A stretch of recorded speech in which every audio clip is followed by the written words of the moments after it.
소득세를 한 푼도 안 내는 면세 근로자가 네네. 굉장히 많다. 네네. 그 중에 가장 파워풀한 게 벤처투자 소득공제. 훨씬 더 안전한 투자처가 되지 않을까.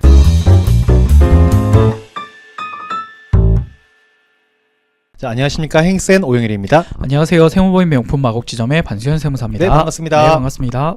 자, 오늘 오랜만에 세무사님 모시고 네. 세금에 대한 이모저모 이야기도 좀 여쭤볼 건데 네네.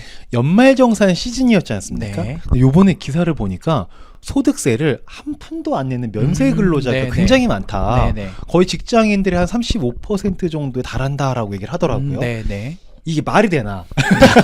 소득이 있는 곳에 네. 세금이 있다가 주세 네네. 기본 원칙 아니겠습니까? 네네, 근데 맞습니다. 어떻게 이렇게 되는 겁니까? 아, 일단은 연말정산이란 부분은 결국은 한 해에 벌어들였던 소득을 기반으로 했을 때 결정하는 세액이 얼마냐, 세금을 얼마를 부담해야 되는 게 맞느냐, 이거를 이제 결정을 하는 거거든요. 네. 근데 그럴 때 당연히 소득이 낮으면 각종 근로소득자들 같은 경우는 뭐 인적공제부터 시작해가지고 연금보험료, 건강보험료, 그다음에 뭐 주택 관련된 자금이라든가 신용카드 사용액이라든가 이런 것들을 다 자연스럽게 공제를 하고 나서 네. 그 이후에 또 추가적으로 세액공제라는 부분들을 반영을 받거든요. 네. 그러다 보니까 실제적으로 총 급여액이 낮으신 분들 같은 경우는 애당초에 적용받는 세율 자체가 낮겠죠. 그쵸. 네. 자, 질문 하나 드릴게요. 지금 긴장되는. 네. 질문 하나 드리겠습니다. 지금 현재 가장 낮은, 그러니까 0%를 제외한 네. 가장 낮은 소득세율이 몇 %일까요? 여러분들 맞춰보시면 됩니다. 6% 아닌가요? 맞습니다. 아, 네. 다행이다. 네. 네. 6%입니다. 만약에 예를 들어서 과세 표준이 1,000만 원이다.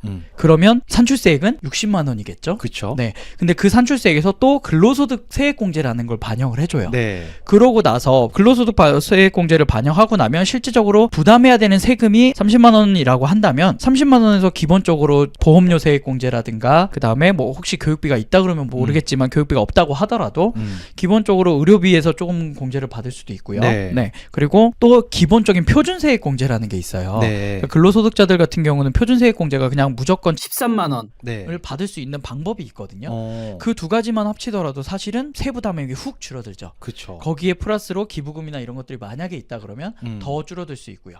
그러다 그러다 보니까 형식 체계상으로 보면은 사실상 결정세액이 영원히 나올 수 있는 가능성은 충분히 있습니다. 아, 그러면 이거는 소득이 좀 낮은 분들께서는 네. 그렇게 될 확률이 높은 거는 이제 여러 가지 네. 공제가 있으니까 네, 네. 애초에 세율도 낮았고 네, 맞습니다. 산출세액도 작으니까. 네. 근데 고소득자 분들 중에서도 네. 세금을 안 내는 거의 면세자에 가까운 정도로 세금을 네. 적게 내는 분들도 있다고 하던데 그분들은 어떻게 그게 가능한 건가요? 아까 잠깐 말씀을 드렸지만 그분들 같은 경우는 센터님 생각하시기에도 이분들은 기본적으로 과세 표준액이 높을 텐데 그쵸. 예, 과연 어떻게 세금을 뒤에 있는 것들을 반영해서 세금이 뭐 영원히 나올 수 있느냐, 네. 예, 이거에 대한 부분이 많이 궁금하시긴 할 네. 거예요. 그리고 종합소득공제 한도라는 게 있어서 또 2,500만 원까지밖에 안 되잖아요. 네, 공제가. 네, 맞습니다. 네. 네. 그런데 일단 기본적으로 이거를 말씀드리려고 해요. 사실은 이해가 안 되시는 게 맞고 구조상으로 보면 불가능한 게 사실은 거의 맞아요. 네. 왜냐하면 연말정산을 함에 있어서 아까 말씀드렸던 내용들을 쭉 다시 한번 상기를 해보시면 기본적으로는 인적공제라든가 정해져 있는 공제 항목들이 있거든요. 네. 그리고 또 세액공제도 마찬가지로 정해져 있는 항목들이 있어요. 그러면 그런 항목들을 다 반영했을 때 고소득자이신 분들은 과연 내 소득의 대부분을 공제를 받을 수 있을 거냐? 구조상 자체상으로 보면 사실 힘들다고 보는 게 맞거든요. 네. 근데 이 중에 특별하게 저희가 크게 공제를 받을 수 있는 부분들이 있어요. 그 중에 가장 사실은 파워풀한 게 저희가 흔히 얘기하는 벤처투자 소득공제 네. 부분입니다. 그러니까 벤처투자 소득공제는 아까 말씀하셨던 소득공제 종합한도에 대한 부분에 반영이 안 돼요. 네, 소득공제 종합한도에 반영이 안 된다는 얘기는 아무리 많이 투자를 한다고 하더라도 일단은 다른 소득공제들과 경합을 하지 않는다. 아, 네, 그래서 우리가 보통 2,500만 원이 네. 소득공제 종합 한도라고 알고 있잖아요. 네. 근데 다른 거 다 했더니 2,500이 됐어. 이미. 네, 네. 주택자금이든 뭐든 다 해서. 네, 그리고 벤처 투자를 만약에 3,000만 원을 했다. 네, 그럼 합산하면 지금 공제 받아야 될 게 5,500인데 네. 그걸 다 받을 수 있는 건가요? 네, 맞습니다. 네, 물론 뭐 이제 종합한도라든가 종합소득 금액에 50% 한도라든가 이런 것들이 정해져 있기 때문에 그거는 뭐 좀 더 따져봐야 되긴 하겠지만 네. 사실은 뭐 1억이 기본적인 급여액이고 그 다음에 종합소득 근로소득 금액은 실제적으로는 그거보다는 훨씬 더 소득공제를 앞에서 많이 받더라도 훨씬 더 많이 나오긴 할 거예요. 그러다 보니까 종합소득 금액의 50% 한도 적용을 넘어서는 금액을 투자를 하시진 않을 경우가 많기 때문에 네. 거의 대부분 소득공제를 받을 수 있다 한다면 총 급여액의 대부분 많은 부분을 사실은 벤처 투자에 대한 소득공제로 공제를 받을 수 있는 거죠. 네. 그러고 나면 과세표준 자체가 낮아지기 때문에 네. 과세표준이 낮아지면 적용받는 세율도 낮아지잖아요. 그렇죠. 뭐 35에서 24로 내려가고 그렇죠. 뭐 거기서 네. 더 내려가면 15로 내려가기도 네, 하고, 네. 네. 그러니까 15%라고 한다면 거기에 나오는 산출세액에서 공제 받을 수 있는 세액 공제 금액들이 충분히 받쳐준다면 면세점까지 떨어질 수도 있는 거죠.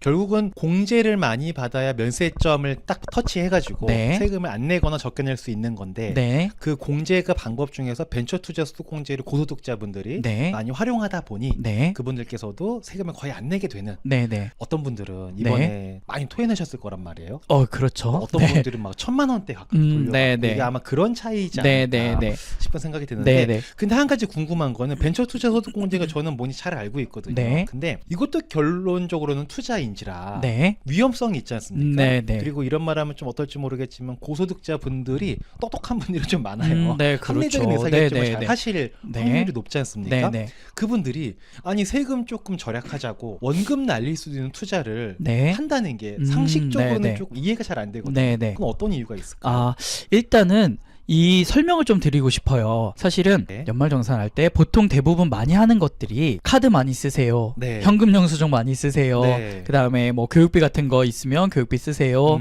그리고 기부 많이 하세요. 이런 것들이거든요. 맞아요. 예. 뭐 보험료 같은 경우는 나중에 어쨌든 뭐 보장을 받을 수 있는 부분들이 있다고 본다면 사실은 세금을 줄이기 위해서 돈을 많이 써야 된다. 네. 이게 합리적이라고 보세요? 아니요, 저는 절대 배보다 배꼽. 그렇죠. 네. 100만 원을 써서 35만 원을 줄일 수 있다. 그러면 이게 과연 메리트가 있을까? 내가 어쩔 수 없이 써야 되는 비용이라면 사실은 상관이 없어요. 내가 어쩔 수 없이 써야 되는 비용을 썼는데도 세금을 그만큼 줄일 수 있다?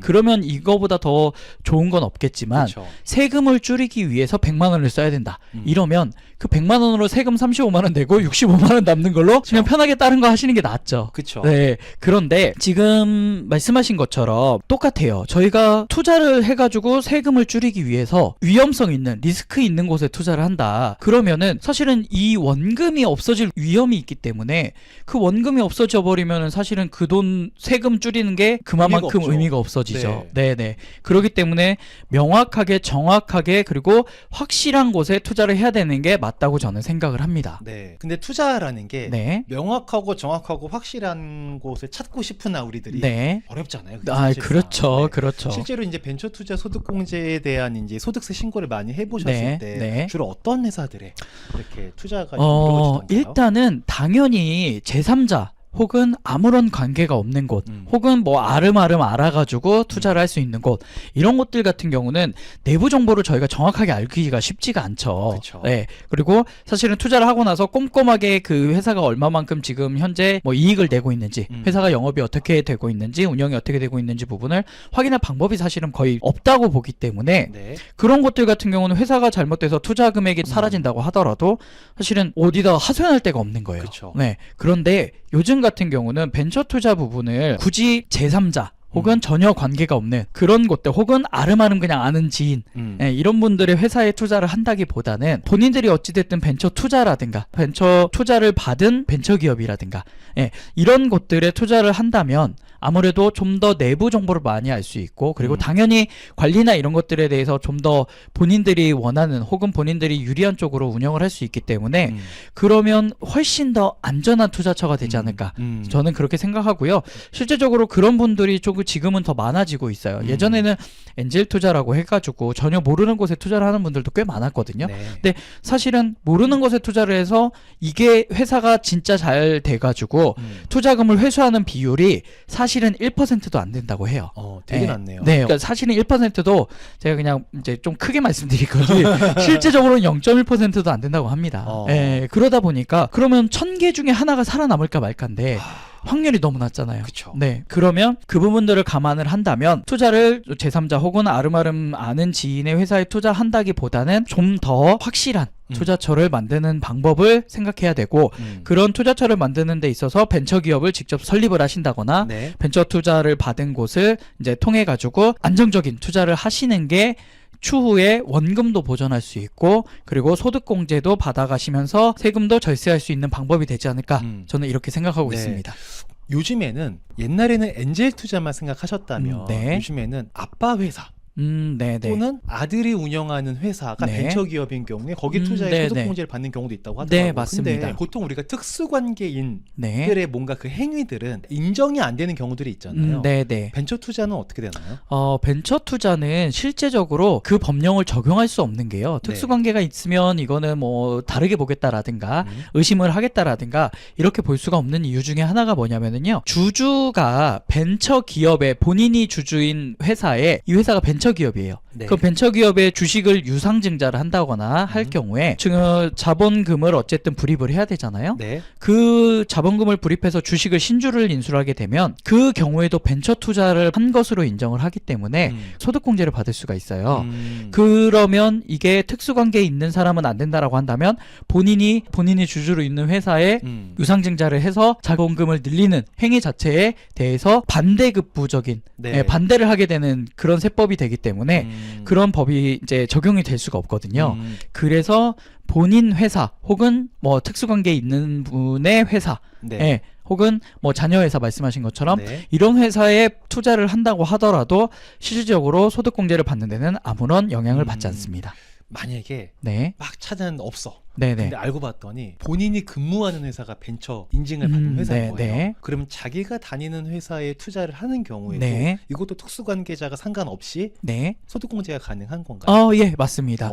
본인이 근무하는 회사에 물론 그러려면 그 회사 자체가 어찌됐든 벤처 투자를 받을 수 있는 요건이나 이런 것들을 갖추기는 해야 되겠죠. 네. 형식이라 이런 요건들을 갖춰야 되는데 그런 것들이 다 갖춰질 수 있다면은 본인이 근로자이든 대표이사이든 그냥 주주이든 혹은 제3자이든 사실은 투자를 함에 있어서 상관이 없고 투자를 하고 나서 소득공제를 받는 것도 문제가 없습니다. 아, 그렇군요.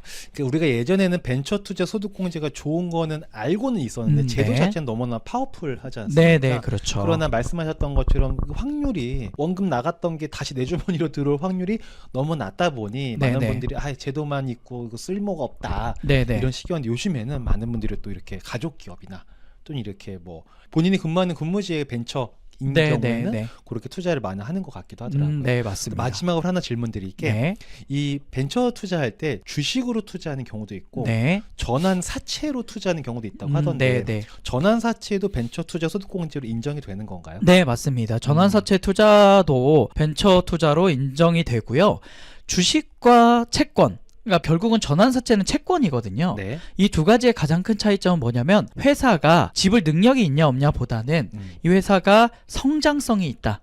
나중에 이 회사는 분명히 잘 될 것이다 라고 한다면 채권은 제가 원금 그대로만 받는 거지만 그쵸. 주식은 나중에 주식가치가 상승으로 인해서 그 주식가치 상승에 대한 또 메리트를 같이 얻을 수 있기 때문에 주식이 유리할 수도 있어요. 그쵸. 다만 일반적인 상황이라면 원금을 보존해야 되는 게 사실은 제1 원칙일 수도 있거든요. 그렇죠. 네. 벤처 투자하는 사람 그렇죠. 입장에서는 네. 왜냐하면 내가 3천만 원 투자했는데 이게 나중에 5억이 갈지 빵원이 될지 100만 원이 될지 모르면 사실은 투자하기가 꺼려질 수 있어요. 네. 네. 그렇기 때문에 전환사채 같은 경우는 어쨌든 이자도 받지만 원금에 대한 보장을 받을 수 있기 때문에 전환사채로 투자를 하는 방식이 좀 더 안정적이다라고 말씀을 드릴 수는 있겠습니다. 그렇죠. 비상장 주식 같은 경우에 결국은 팔아야 되는데 네, 맞습니다. 이런 경우도 있나요? 그 시장에서 거래가 안 되면 못 팔 거잖아요. 네. 그러면 그 회사의 대표자나 또는 어떤 임원이 네. 내가 갖고 있는 지분을 네. 다시 사주기도 하나요? 뭐 법인이 직접 자기 주식을 취득하는 경우도 있고요. 네. 그리고 뭐 다른 주주들이나 혹은 제3자가 주식을 취득하는 경우도 있습니다. 다만 비상장 회사 같은 경우는 가장 큰 특징 중에 하나가 사실은 지인들끼리의 사업체 혹은 가족들끼리의 사업체가 많거든요. 네. 그러다 보면은 제3자가 사실은 섣불리 들어가기에는 좀 위험한 것도 있고요. 소외당할 수도 있고 네. 그런 것도 있을 수 있고요. 그리고 그 제3자가 보기에는 이 회사에 정말 성장성이 있지 않는 이상은 꺼려지는 것도 맞습니다. 네. 그렇기 때문에 제3자 입장에서는 이거를 주식을 살 만한 유인이 없는 거죠. 그렇죠. 그래서 비상장 주식은 사실은 거래가 되는 경우가 극히 드뭅니다. 그래서 거래가 안 되기 때문에 그 회사 대표한테 네가 사줘야 되는 거 아니냐라고 또 얘기해 볼 수도 있지 않습니까? 해볼 수는 투자자 있죠. 입장에서는. 네. 대표이사 입장에서는 굳이 살 만한 이유가 없을 수 있다. 네. 그러니까 보통은 그렇잖아요. 이제 뉴스나 이런 것들 보면은 경영권 방어라든가 본인의 뭐 주식 발언권을 높이기 위해서 주식을 취득하는 경우는 있어요. 근데 비상장 주식 같은 경우는 어차피 정말 그러니까 일반적인 비상장 주식 같은 경우는 소수의 인원들만이 주주로 참여를 하고 있기 때문에 지분율이라는 개념이 그렇게 크게 문제가 생기는 경우가 없습니다. 경영권도 그렇군요. 마찬가지고. 그래서 사실은 대표이사나 다른 주주가 살만한 유인이 없을 수 있다. 그래서 요즘에 비상장 주식은 다시 현금화하기가 어렵다 보니까 전환사채로 투자를 하는 경우들이 점점 좀 늘고 있는 그런 맞습니다. 추세인 것 같네요. 네. 자, 좋습니다. 오늘 그 면세자로 시작해서 벤처 투자까지 여러 가지를 제가 쭉쭉 뽑아낸 것 같아서 뿌듯함을 느끼면서 이번 영상은 이 정도로 정리하도록 하겠습니다. 감사합니다. 감사합니다.